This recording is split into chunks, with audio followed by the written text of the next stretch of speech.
বঙ্গোপসাগরের কোলে প্রায় ৪ দশক আগে জেগে ওঠা ছোট্ট দ্বীপ তারোয়া।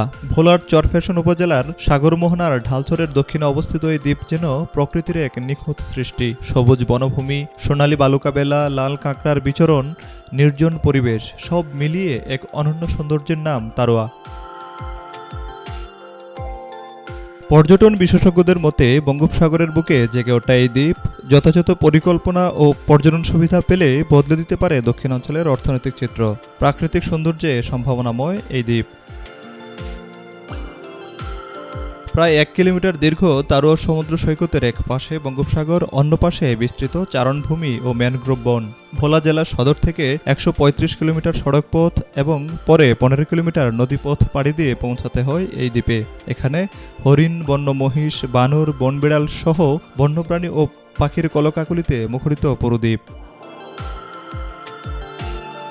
তারোয়া দ্বীপের অন্যতম আকর্ষণ সূর্যোদয় ও সূর্যাস্ত। সকালের সোনালি আলো আর সন্ধ্যার রক্তিম আভা যেন দর্শনার্থীদের মন জয় করে নেয়। পর্যটন বিশেষজ্ঞদের মতে এখানে ওয়াটার অ্যাডভেঞ্চার, পরিবেশ বান্ধব রিসর্ট ও পরিকল্পিত ক্যাম্পিং সুবিধা গড়ে তোলা হলে কক্সবাজার কিংবা কুয়াকাটার মতো আন্তর্জাতিক মানের পর্যটন কেন্দ্র গড়ে তোলা সম্ভব।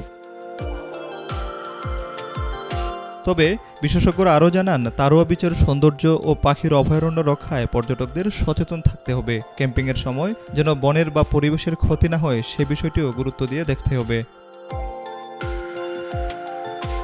সঠিক পরিকল্পনা, অবকাঠামোগত উন্নয়ন ও সরকারি পৃষ্ঠপোষকতা পেলে তারোয়া দ্বীপ হতে পারে দেশের পর্যটন শিল্পের নতুন দিগন্ত। Desk report, B news 24।